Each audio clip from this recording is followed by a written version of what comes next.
Hey, I'd like to welcome you to another episode of Mission Matters. My name is Adam Torres, and if you'd like to apply to be a guest on the show, just head on over to missionmatters.com and click on Be Our Guest to Apply. All right, so today is a special episode. We're bringing on Brandon Dawson. He is a founder, chairman, and CEO of 10X Health and also Cardone Ventures. And this episode is part of our Milken series, where we bring you the best of those that attended and participate in the Milken Global Conference, which takes place yearly in Beverly Hills. Brandon, welcome to the show.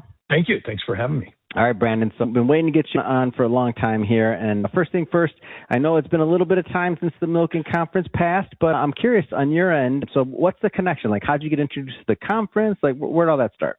Well, I've known of and met Mike several years ago and started going to the conference about 5, maybe 6 years ago. And I consider him a mentor, and he's the one that gave me the original guidance and idea for launching 10X Health, or at least taking it to the next level that we're taking it. And so I just have a lot of appreciation for him, and he does a phenomenal job all over the world bringing thought leaders in. And I'm a founder in the Milken American Dream out of Washington, D.C. Oh, yeah. Wonderful. Go ahead. Yeah, with my wife, Natalie Dawson, and Grant and Elena Cardone. We're all founders of that. So we talk about that a little bit, by the way. I don't want to assume everybody knows what that is. Go for it, please. Michael rehabbed a stunning building in Washington, D.C. across from the White House. And everything inside of it is all about the American dream. And he features all these entrepreneurs in the storyline, but it's all built and centered around what you can actually accomplish in America, and using inspiration and motivation from the thousands of people who are doing it and who have done it. And it's just a very magical, beautiful. He rehabbed an old bank. It's stunning. And we have meeting facilities there and venues, learning areas, conference rooms. So if you're a founder in that, you get access to all that stuff. But most importantly, he did that to really feature in Washington, D.C., the whole American dream, to celebrate entrepreneurialism and creation of the economy. I love it. I remember the first time I saw it. So I remember seeing like the model like in Beverly Hills at the conference. I forget how many years ago. It was many years ago. I remember seeing the model, and then by accident, I was in D.C. doing something else. I don't know. I was reporting on it or doing interviews on something, and I look up and I'm like, oh, there it is. It was kind of like I was star-studded because it's so beautiful. It was right there. It just threw me off for a second. It's beautiful. I love it. It's what happens when someone has vision and the ability to pull like-minded people together. It's just, instead of a business, it's rehabbing a stunning piece of architecture that has hundreds of years of history in a very important area to feature the impact entrepreneurs have had in this world and in this country, in America particularly, in order to inspire and motivate people to take action. Love it. Brandon, let's switch it up a bit here. I definitely want to get into 10X Health, and of course we can talk about Cardone Ventures as well. But first, a little bit about you. So I see the term founder. Were you always an entrepreneur? Where did that start for you? I did my first roll-up strategy at 26 years old that ended up being backed by Warburg Pincus, where I acquired 168 small hearing healthcare businesses and took it public at 29. I think I was one of the youngest, or the youngest person to ring the opening bell of the American Stock Exchange. And then, what was that like? Hold on, I can't let you like breeze past that story. 29 years old, you're like ringing a bell. What was that like, man? It was, considering I barely got out of high school from a little town in Oregon. By the time I had gotten there and raised different levels of money and been told no hundreds of times and run out of places and all the failure that came with it, it was definitely a defining moment and dream come true for me. And that's why I am an investor with my other founders in the American Dream, because I'm a small town, Corvallis, Oregon, 2.4 GPA out of high school, didn't go to college. And, I rang the opening bell at 29. But then I had to learn the hard way how all that really works. And so I had to restart at 33 after they sold the business. And I wanted to create a model where small independent business owners could aggregate, get synergies, economies of scale, all the things that a consolidation company, once they get to critical mass and become a platform, bring. But I wanted to recreate that. So I reimagined it, re-envisioned it, launched it in 2004, called the Audigy Group. where instead of me raising money and buying businesses, I invited businesses to join my platform, and then I swapped equity in my business. It took me 8 rounds with the SEC to finally get that approved. But today it would look more like tokenization. After the Genius Clarity Act, it'd look more like tokenization. What year was this, just roughly, that this was taking place? 2000. I launched it in June of 2005. Wow, so that's early. So that's housing crisis, that's interesting. Go ahead, please. Yeah. So yeah, it was early. During 2008, 9, 10, 11, I was Inc. 500, Inc. 5000, 6 times fastest growing private company, blah, blah, blah, blah, blah, blah, blah. And so I hired a research firm to go look at thousands of these micro businesses, look at hundreds of failed consolidation theories, look at disruptors, and we tracked things like Blockbuster on the East Coast, Hollywood fighting them on the West Coast, putting all the mom and pop businesses out of business for renting videos, switching to a revenue share model, then Netflix beating them out and then closing them all down in 3. So we looked at all these different disruptive models, convergence models, things like when... What led you to do that at that point, by the way? Before we go further in that, what led you to do that? What were you thinking?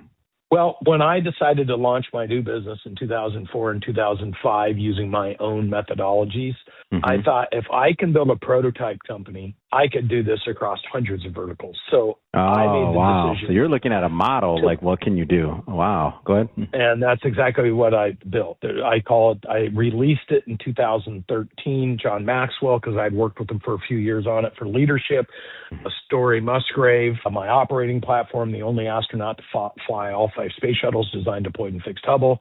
I brought in Sharon Lechter to talk about transformation, and I brought in Jim Collins to talk about on the 3 lids, belief, operational effectiveness, and leadership. And then he talked about operational effectiveness and the importance and significance. And so I had worked with them, showing them my business model, and we had our big release with 1,200 business owners in 2013. But then some very sophisticated mentors of mine, when I was going to launch all these different verticals off of it, said, you better not screw up the prototype or nobody's going to believe you. So instead of doing a bunch of businesses, I just focused on the prototype. But one of the things I did find when I did all this research, because one of the things we looked at was the highest valued transactions and what allowed them to get the transaction. And I recognized that most transactions and mergers fail because the people and the customers don't get to participate. It's usually the founders or the leadership. So I adjusted my equity model to include all my customers and include all my employees. And so when I sold using my model for how I tied my clients and my employees in for 77 times EBITDA in 2016 to $1 billion public company. And then they all stayed on because there were participants in the earnouts and there were participants in getting some of the proceeds. And so I engineered this particular equity model that allowed the business that acquired me in 3 years to go from 1 to 4.5 billion as we deployed our resources around the world. And it was really cool. And then I was ready to launch this new business, which we have now, Cardinal Ventures, which is the sole shareholder of 10XL. So there's a lot of things at this point, and at this point in your career, a lot of different things you could do. You're obviously connected, a lot of experience. Obviously, you're literally creating the prototype of how to build things. What led to this particular idea? What made with Cardinal Ventures? What made you think this is what's next for me?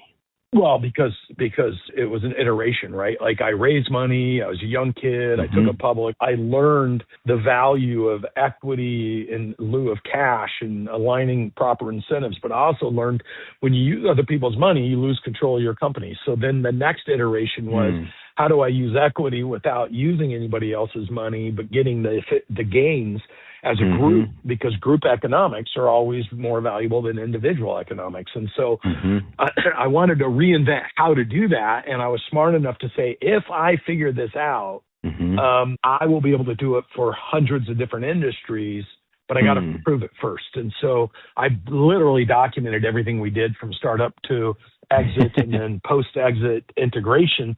And then that's what we teach small business owners today. And we built a $250 million company from startup in 6 years, no outside capital, no debt, using these methodologies. And we train $1.5 billion a month of businesses coming to our education. We do 108 events a year with entrepreneurs, showing them how to do this.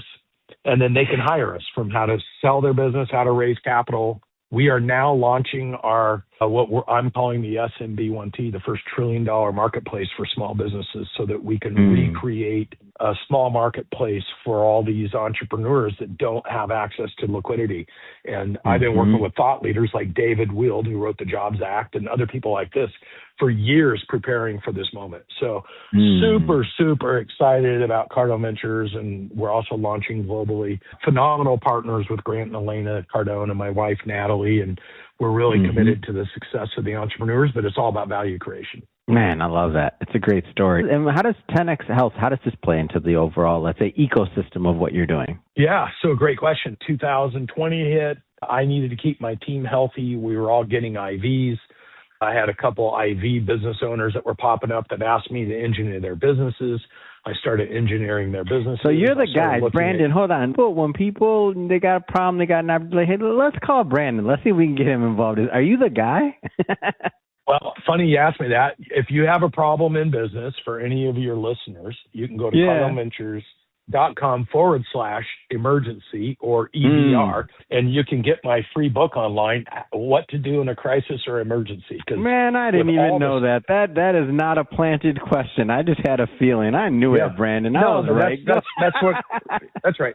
Well, you can't scale a business forward if you don't know how to fix them, and you can't fix them if you don't know how to scale them forward. So you're great. Continue. We have a lot of Health. I had to. I took us on another path. Well, I had to know, and you're like, yes, I am the guy. I got a book, because so many people ask me that I can't talk to everyone. Here goes the book. I love it. Yeah. Well, we also have billions of hours of content you can consume. Billions of hours of consumed content every year between me, my wife, and Grant. And so, our commitment's to help people. And if they want to work with us deeper, we have a program for them to do that. Now, what led us, and I just want to give you one point, 97% of 36.5 million businesses in the United States, which is half of our economy, it's businesses under 100 million go out of business every 10 years. Only 2% break the 3 million mark. So it's almost half of the economy, 47% of the U.S. workforce, and 97% fail every 10 years. It's a stat that I'm not okay with. I want to help these people. And that's why our mission is to help small business owners create and unlock value. And we have lots of different ways to do that. But I had two businesses come to me that were struggling in the IV business. They weren't struggling because of money. They were popping up and growing super fast and making a lot of money, and the four-wall economics looked great. And I was like, I started working with what I call a human optimization physician versus a medical. And coming out of medical, which is entirely reactive, we spend 5X, 14,500 per capita in the United States. We rank 167th in our provision of medical next to countries that spend $100 a year. So our medical system is entirely broke, and it's entirely reactive. And I've been in healthcare for most of my life. I've managed group practices, consolidated group consolidation into hospitals. So I've seen it all. And I know, and there's been a lot of models, and what caught my attention in the late 90s was the physician practice management groups popping up to manage independent physician groups. And they've gone through 4 levels of consolidation, and none of that has helped. So I know the traditional system is broke, it's been broke, and it's not going to get fixed. And so the only way to fix healthcare, in my mind, was to get into something that prevents the need for healthcare. Well, when I started getting these IVs and my team started getting them, and we were starting to get on some peptides and hormone treatments, and all of a sudden nobody's sick. Everybody's feeling amazing. We're all functioning better. We have more energy. And I'm like, man, this is going to be what I called then healthcare of the future. All that I didn't really understand fully how big it could be. It's already estimated this year to be an $8 trillion marketplace. So I bought a $1.5 million business where the founder and his wife were making a couple $100,000 a year. And we grew it into a $100 million plus business in 3 years. And the demand was unbelievable. Our offerings were limited. We were encumbered with the complexity of local governments, state governments, our federal government changing the rules, telemedicine, no telemedicine, cross state lines, not across state lines, got to physically touch, don't have to physically touch. And so they just kept changing the goalpost. And I recognize when you have a marketplace that's so disruptive, but yet there's so much demand for it because we weren't even doing a very good job. But what was the thing we were doing? We were mapping 5 genetic SNPs for people with certain disorders to a handful of supplements. People would take the supplements, do the genetics, get their blood, and they were telling us their lives were changing. So I knew we were on to something. And then I was also engineering these 4-wall local locations. Well, I know that ultimately for this to work, you can't just do it direct to consumer over the internet with all these laws. You're going to have to do it on a micro market basis. And so I wanted to create the first precision nutrition human optimization platform. And so when I mentioned that to Milken a couple of years ago, he said, well, you know what you need to do? This is where the future of health is going to look like. This is where the future of nutrition is going to look like. This is the future of food. And people are trying to figure this thing out. And whoever figures it out is going to have one of the most valuable companies in the world. So I went around the world and acquired off our balance sheet life sciences assets that have been in place building for the last 12 years, put them all together, and went to Abu Dhabi 2 years ago. And we announced a partnership with M42, which is the largest medical human genome mapping institution on the planet, owned by Mubadala and one of their other funds, sovereign wealth funds. And they announced in November that we're their exclusive partner for precision nutrition in the region. And then we have some potentially huge announcements coming out over the next 6 months. So we want to change the world because we have patented technology that maps 110 symptoms, diseases, disorders to genetic and blood disposition in 47 countries. And so we're super excited about this because we've been able to at scale, and we're going to be announcing our 47 countries and our partnerships globally, and governments that are behind it and all this other stuff. So very excited about what we're doing at 10X Health to change precision nutrition, human optimization. A lot of, entrepreneurs, executives, dreamers listening to this, like if you were, looking at the 30,000-foot view or 5-10 years out, like what would be the dream or the vision for 10X Health? Yeah, well, when you think about human optimization, you think about, longevity is a word everybody's using, especially people trying to raise money. The problem with longevity is, and maybe somebody listening to this won't agree with me and even be offended by it, but I'm willing to say it. The problem with longevity is a false promote. So if you think about promotion and people saying longevity, well, that's a false promote. The only way you know if you're going to attain longevity is after it happened. Because there is no one thing that's going to create longevity. So while people are promoting, get these peptides, you're going to live longer. Get these cellular treatments, a lot of these biohackers are out promoting longevity.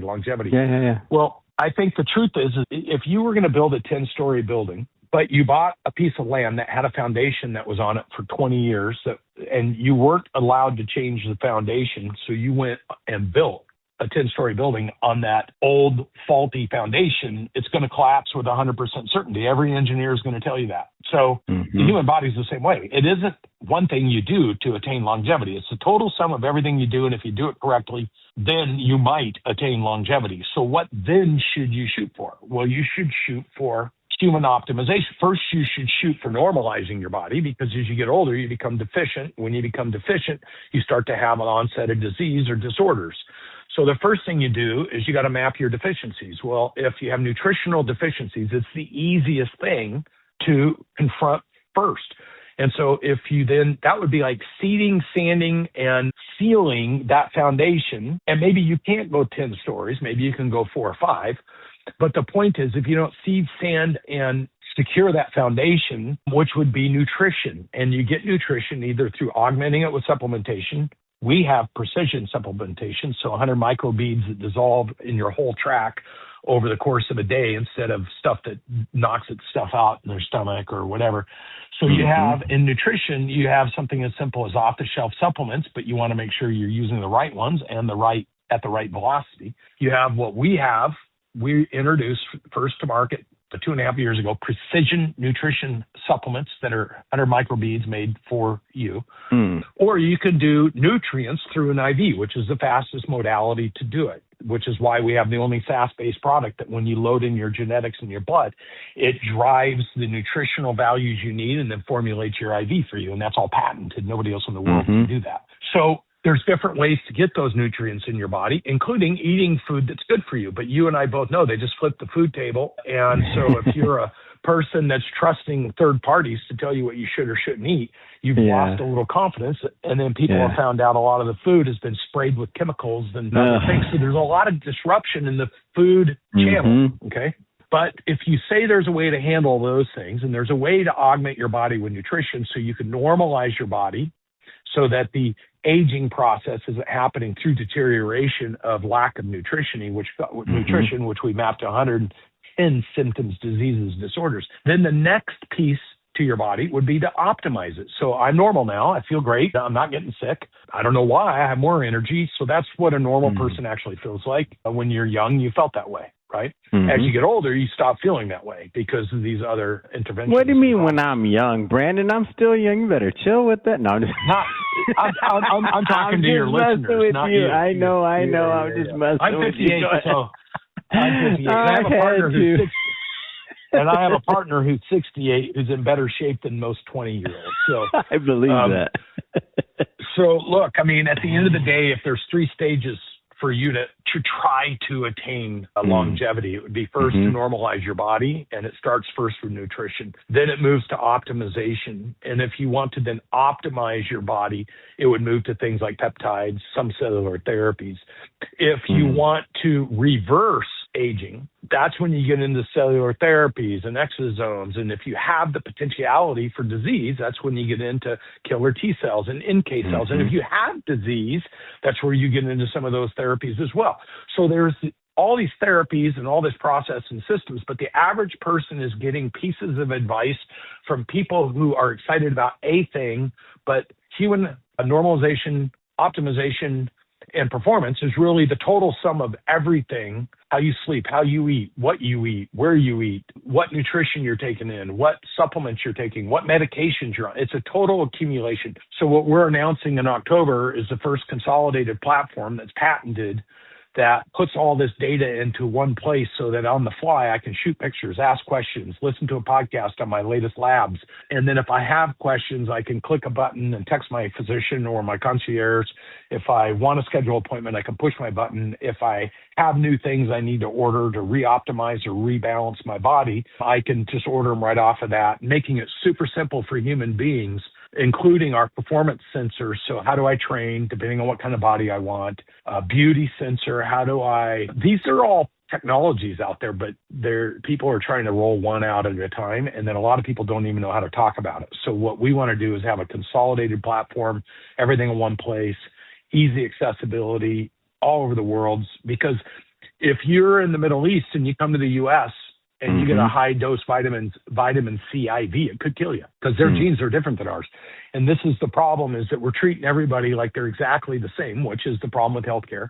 And people are getting medium to low results, and most of it is after it's an urgent situation. So we just want to get totally in front of that. And Milken's the one that's inspired me, because this is all about what the Milken Institute and the Milken Cancer Foundation, all this stuff, this is about what they're doing. They're bringing the best of the best thought leaders from all over the world into their events, and they're talking about these things. They're addressing these things.